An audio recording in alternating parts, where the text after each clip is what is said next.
Never going to believe the financial demands that Democrats are making in order for Republicans to reopen the government. Also, terrorist organizations and foreign leaders are calling for members of the Trump team to be taken out. The cartels are now putting 5-figure bounties on the heads of ICE agents and ICE leaders. To help me go through this and more, I have Alex Newman. Alex, thank you for joining me again. Honor and a pleasure. Thank you very much for having me, Stephen.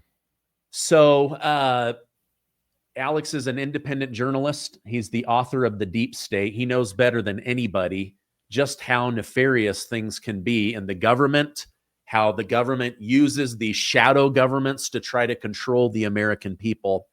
Right now, you've got most Democrats. They go on the news and they demonize ICE agents, Department of Homeland Security agents. They demonize MAGA voters, our president. Now you have cartel leaders calling for the killing of agents and the kidnapping of some of Trump's top law enforcement agents. Let me go ahead and roll this clip with you, and then I want to talk about it because this is scary stuff. What the cartels are doing. $5 to $10 grand for kidnapping of ICE agents or Customs and Border Patrol agents, non-lethal assault, $50,000 for the assassination of high-ranking officials. Here's Greg Bavino. He works in Chicago. Says he had a bounty on his head. Watch. We've got $50,000 bounties on the heads of federal law enforcement officers.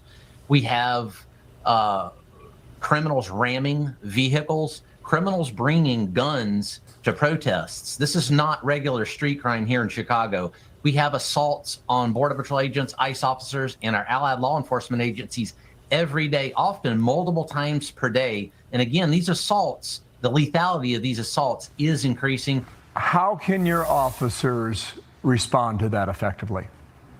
Well, there's power in numbers. There's safety in numbers. Secretary Noem, ever since that terror attack we saw in Dallas, she's been hardening our ICE facilities.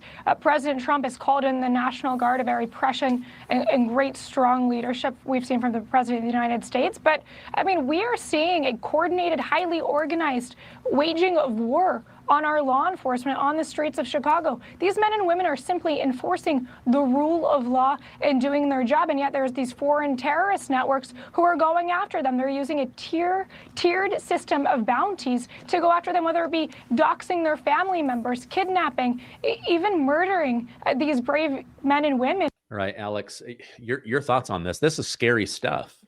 It absolutely is, and we warned for years before this started happening that this was going to happen, and we do have foreign terrorist organizations. We do have operatives from foreign governments in our country.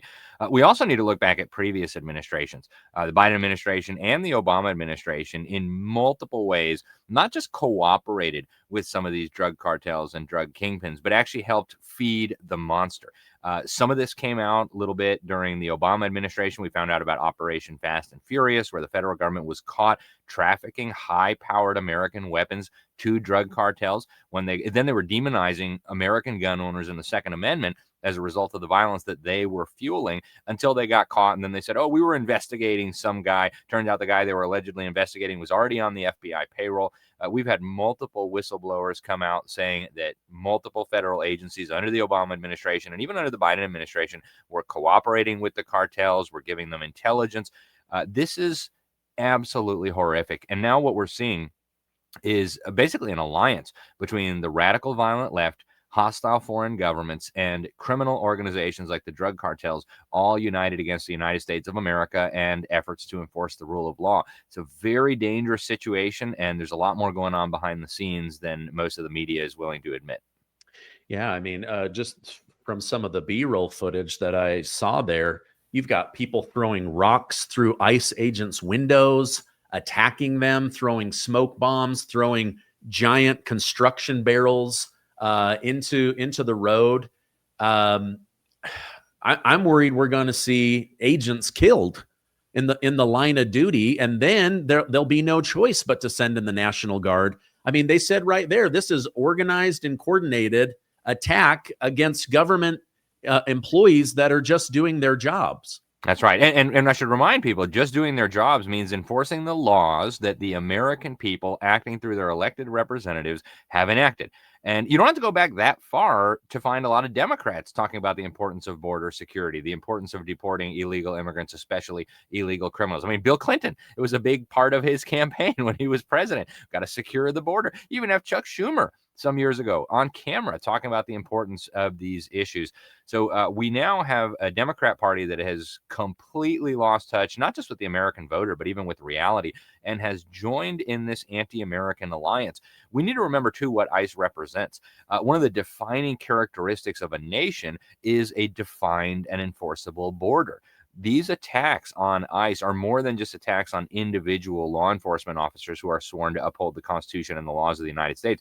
They're an attack on a critical component of what it means to be a nation, our borders. It's calculated, it's deliberate, and it's incredibly dangerous. Well, and what they're doing has to be done. Like, look at El Salvador, for example. President Bukele, he gets in there. The first thing that they do is they do this coordinated hit where they round up 50,000 gang members in a single weekend. Now they're in these mega prisons that if you Google, you can see their tattoos all over their face. I mean, their bodies are just covered in tattoos. And then you look at what's going on in Chicago, over 100,000 gang members in Chicago. Who runs Chicago? Is it the government or is it the criminal cartels? Is it the gangs? From what I'm seeing right here, it looks like this is organized crime. And yet you go to TikTok or Facebook and you see people on there saying, we need help. The National Guard, they've come into Memphis. Now my children can play outside. I can go for a walk in Washington, D.C. So as scary as this is, it does seem like Trump is making the right decision as the president of the entire country to try to clean it up and make America safe again. Yeah, there's no question about it, Stephen. And we need to understand here that uncontrolled crime is actually a tactic of the totalitarians. And people struggle to believe that. Back during the 60s and into the 70s, we saw rogue judges releasing huge numbers of criminals out onto our street. Violent criminals, murderers, rapists, child predators. They're doing this deliberately. And what we're seeing in Chicago is actually part of something much bigger. We're seeing the blurring of the lines between government and organized crime. And that's incredibly dangerous, not just for the residents of Chicago, but for the entire country. We're seeing it in major cities across the United States ruled by radical, unaccountable Democrats. And again, the line dividing the Democrat Party and now the communists and the socialists is increasingly blurry, if it's there at all. And all of this is part of something much, much bigger. They want citizens in terror. They want citizens crying out for solutions to help bring in the agenda that they have. They want to dismantle our borders. They want to destroy the United States of America as we have known it. And once you understand that, once you see everything that's happening through that lens, suddenly it all starts to make sense. Democrats don't just like crime for the sake of crime. I mean, they have children too. This is a tactic that they're using to try to break down the United States of America and the Constitution that protects our liberties. Okay. Let me show one more clip about what's happening in Chicago and with the cartels and the gangs. It's incredibly disturbing, Sandra. Homeland Security investigations, the FBI, our interagency intelligence partners are really all over this. And what we're seeing, as you mentioned, is this tiered system, this coordinated and highly organized waging of war against our law enforcement and a terror campaign against them. We're seeing that they're offering $2,000 for intelligence about our ICE law enforcement agents surrounding, including their family, to dox them, $5,000 to kidnap an ICE law enforcement agent, and then even more money to kill them. And we've talked a lot about on this program and on other programs on this network about these ICE apps to locate ICE and CBP agents. And it's not just obstruction of justice that we've been seeing with that. We're also seeing this. They're now handing intelligence over to these cartels, these criminal rings, to go after our law enforcement, harass them, dox them, kidnap them, and God forbid, kill them, Sandra. It's very disturbing. Yeah, here's part of this. So, no cartel that makes billions of dollars off of the United States with human trafficking, drug trafficking, arms trafficking was going to go quietly into the night. Is this now the cartel fighting back against Trump's policies of closing the border? in a very real way. But there's even more to this picture, Stephen. And the U.S. government at the highest levels knows all about this. I know that for a fact. The cartels in Mexico and in Latin America are not just criminal organizations. They're actually connected to a broader political movement. Yes, some of these are just in it for the money. They want to make a lot of money and buy fancy cars. But there's a network across Latin America called the Foro de Sao Paulo. It was founded in Sao Paulo by Luiz Inácio Lula da Silva, the Marxist wannabe president of Brazil, Fidel Castro, the dictator of Cuba, the Sandinistas in Nicaragua, and also the FARC, the Revolutionary Armed Forces of Colombia. It's a Marxist terrorist organization that specializes in trafficking cocaine for the purpose of financing the revolution. And so you take Mexico as a really good example. It is very difficult to tell where the cartels end and the government begins. There is very close synergy there. And I grew up in Mexico. I spent more years living in Mexico than any other place in the world. And everybody kind of knows this. And even the people who go into government not necessarily intending to become part of the criminal operation, the broader communist network across Latin America, they're really given two options. The way they say it in Mexico is plomo or plata. Plomo, you can have lead. In other words, we'll kill you, we'll kidnap you, we might even behead you and leave your body hanging from a bridge. Or plata, silver, we'll give you money. And when you're a mayor, when you're a police chief, when you're a senator, when you're a judge, and they say, look, we're either going to murder you and your family, or you're going to take this $100,000 and shut your mouth. For a lot of them, that's an easy decision to make. So the U.S. government knows a lot about this. Unfortunately, for multiple administrations in the past, they've not only have they done nothing, they've turned the other way. They've looked away deliberately. They've allowed this to fester. In some cases, they've facilitated this. Now Trump comes along and says, no, we're going to enforce our laws. We're not going to tolerate this. And you see all hell breaking loose. Again, I want to emphasize to people, this is very dangerous. It's much bigger than just a story about crime or anything like that. This is a hugely significant attack on everything that we hold dear in the United States. Yeah, this is like the game of Risk, like playing out in real life, where you've got multiple nations, trying to vie for control, and these networks that create hundreds of billions, if not trillions of dollars in revenue. And a lot of that comes from being a parasite on the United States economy. Let me get your thoughts on this. President Trump and the White House are shutting down the flow of money to evil through closing USAID, government agencies, cutting off the flow of money to NGOs, deeming Antifa a domestic and international terrorist group. Now he's ordered the FBI and the Treasury to follow the money. What are your thoughts on this, and who do you think we are going to find at the end of that money trail? Yeah, I was very pleased to see our mutual friend Seamus Brunner on your program. Of course, he was just at the White House talking to President Trump about this.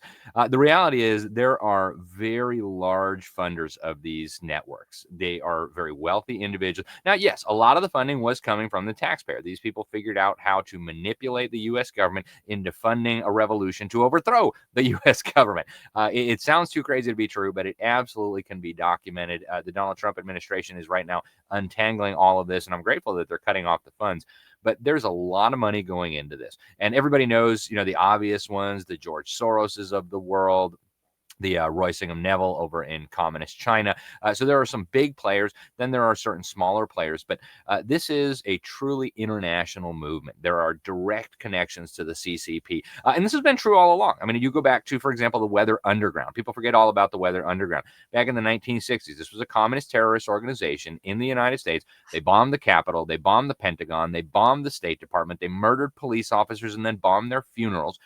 They were working directly with communist Cuban intelligence, with the DGI. And our government knew this. And of course, for those who aren't familiar with Weather Underground, they surfaced again.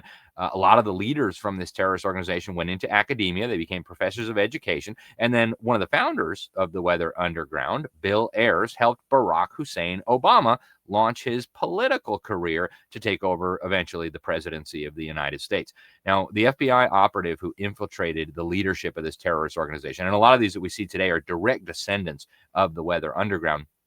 He got all the way up to the inner echelon of the leadership of this terrorist organization. And what he found out was, and he did a fascinating interview about this before he died, he said their plan was to invite hostile foreign governments into the United States after they kicked off a communist revolution here. They were going to allow the Russians to occupy part, North Koreans, Cubans, communist Chinese. They would divide up the United States.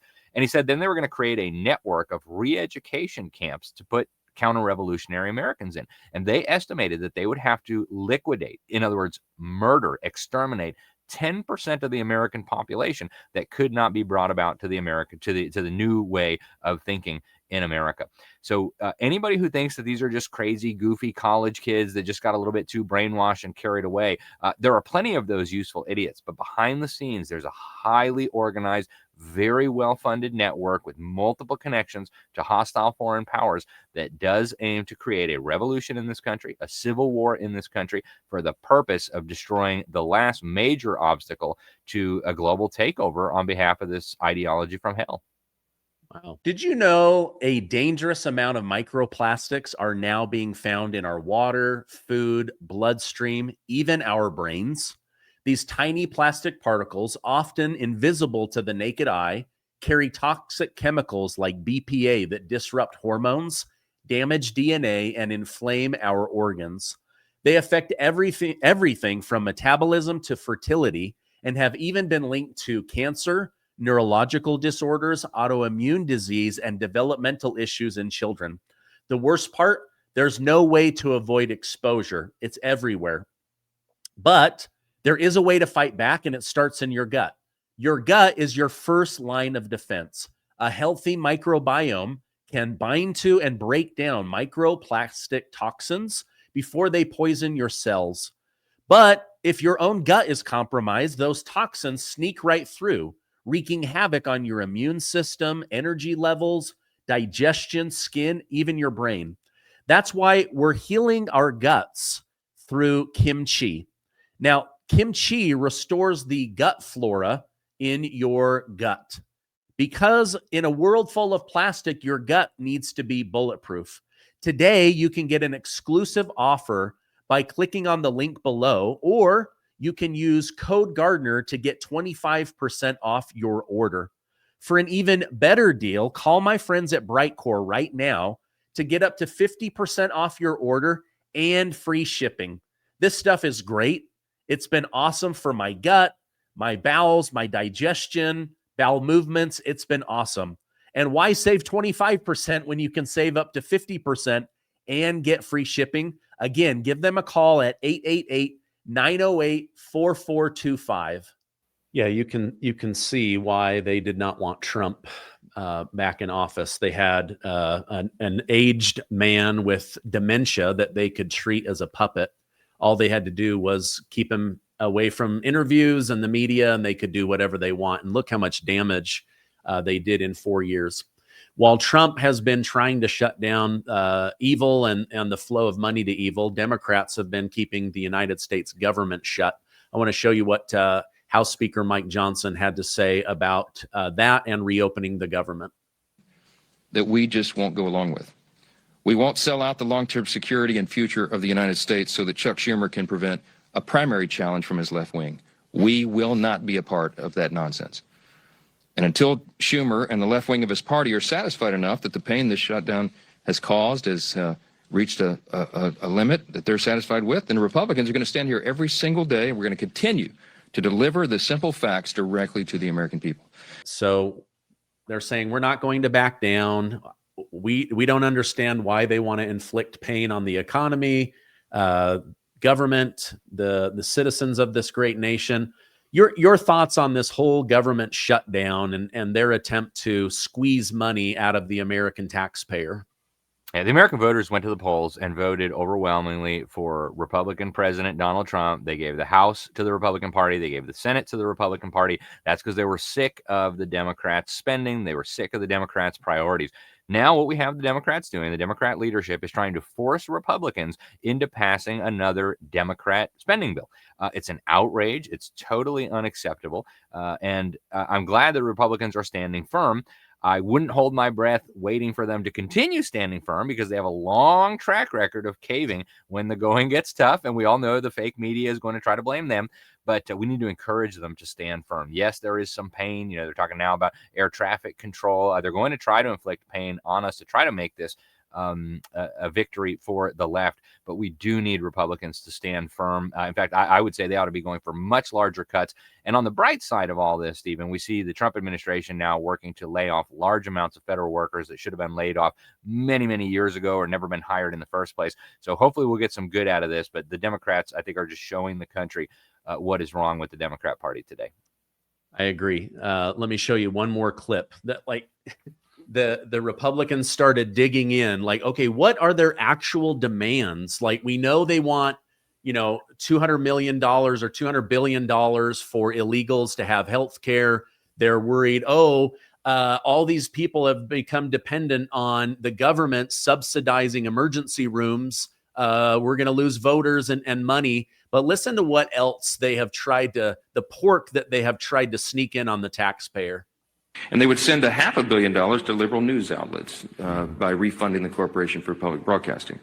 It would also restore up to $5 billion of American taxpayer funds for wasteful spending for international projects. Here's a couple of examples. This is in their legislation, their counterproposal on the CR to keep the lights open. This is what they want to do.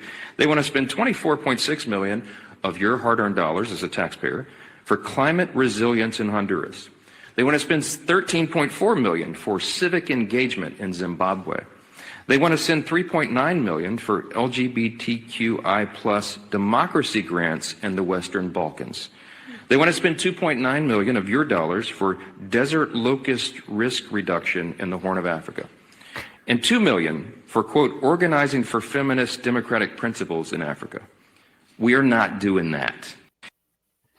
All right, let me just, this is crazy to me. Why on earth should my tax money go towards climate resilience in Honduras, civic engagement in Zimbabwe, LGBTQI democracy grants in the Balkans, $2.9 million for locust reduction in Africa, and $2 million to feminist Democrat principles in Africa? Why is my money going? Why is our money going to that? It makes that, these are the demands to reopen the government. They're saying, oh, people are going to die in airplanes because of Republicans. No, it's because you want money for Africa.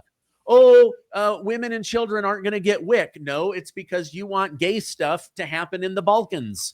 Oh, our government's going to fall apart. The border's not going to be safe. No, you're trying to do crazy stuff in Zimbabwe.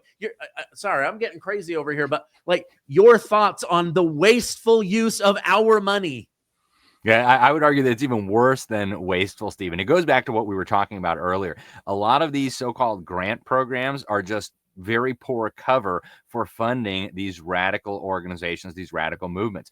I've spent a lot of time in Africa. I used to live in Africa. I've spent a lot of time in Europe. I used to live in Europe. I spent a lot of time in Latin America. I used to live in Latin America. I grew up down there. Everywhere these U.S. government grants go, they go to subversive organizations. They go to kleptocrats. It'd be bad enough if they were just funding LGBT, whatever, in some foreign country. They're actually going to radical organizations, some of them bankrolled by the same people, the Soroses of the world, that are trying to overthrow our own system. And this is absolutely despicable. And Johnson talks about our money. Yes, it is, but really it's our children and our grandchildren. They're borrowing this money from foreign governments to give it to foreigners. It is a total outrage. And I think if your average Democrat knew that this is the kind of thing that these people were trying to spend your money on, even they would say, okay, enough is enough. Yeah.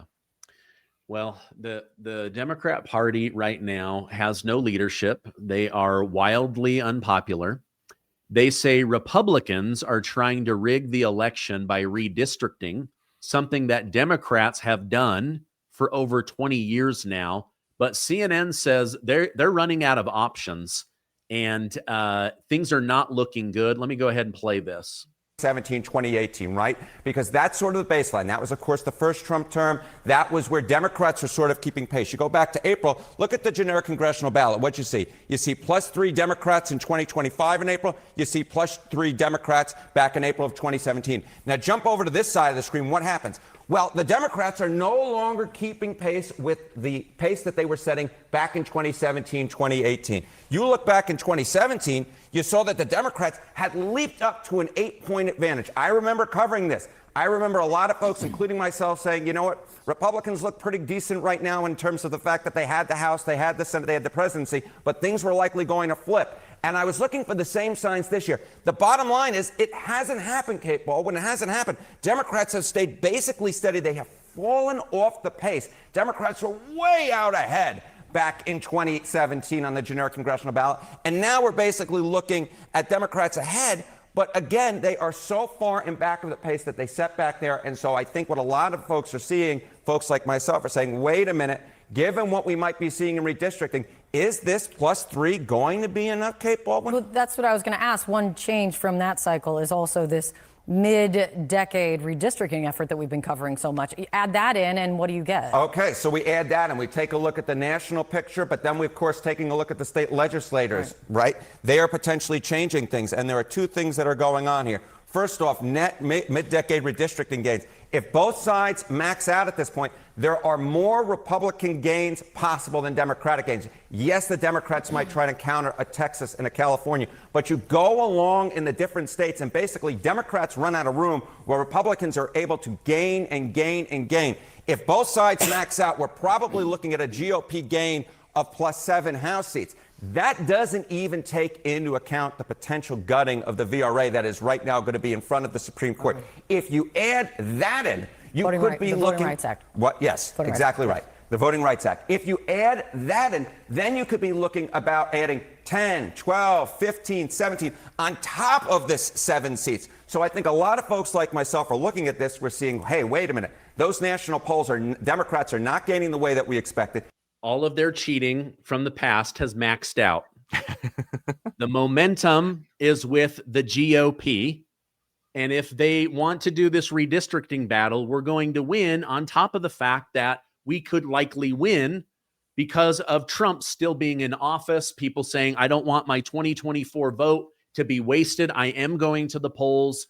They're saying that it could be a 15 to 20% increase, with definitely keeping the Senate, but making gains in the House for the second half of Trump's 4 years. Your thoughts on that? Yeah, and this is in the face of massive headwinds, including the cheating, including the very, very corrupt census. The last time I talked to Tom Homan, the border czar, he actually said one of the main reasons that he thought the Democrats had opened wide the border was so that all these illegals would go to sanctuary states, sanctuary cities, so that they could get more representation in the House of Representatives. So Trump is now working on bringing together a new census so that we can stop counting illegals for representation in Congress.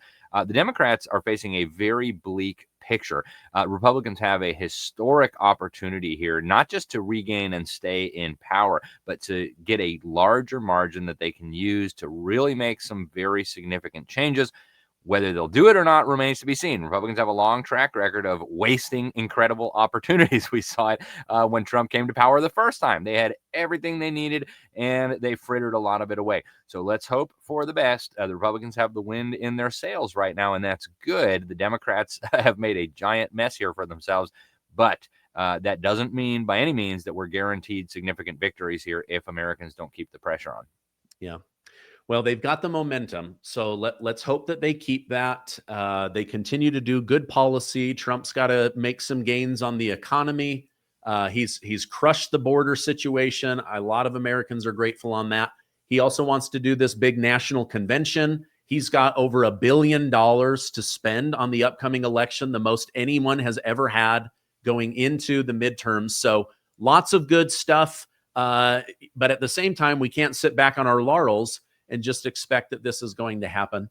Alex, thank you for joining me today. If people want to catch you or get your newsletter, where can I point them? Thank you so much, Stephen. So my website, libertysentinel.org, the free newsletter is right there. Also, their daily headlines for free from the New American Magazine, and check out Classical Conversations as well. Okay, great. Thank you so much. I hope you have a great rest of your day. Thank you, sir. You as well.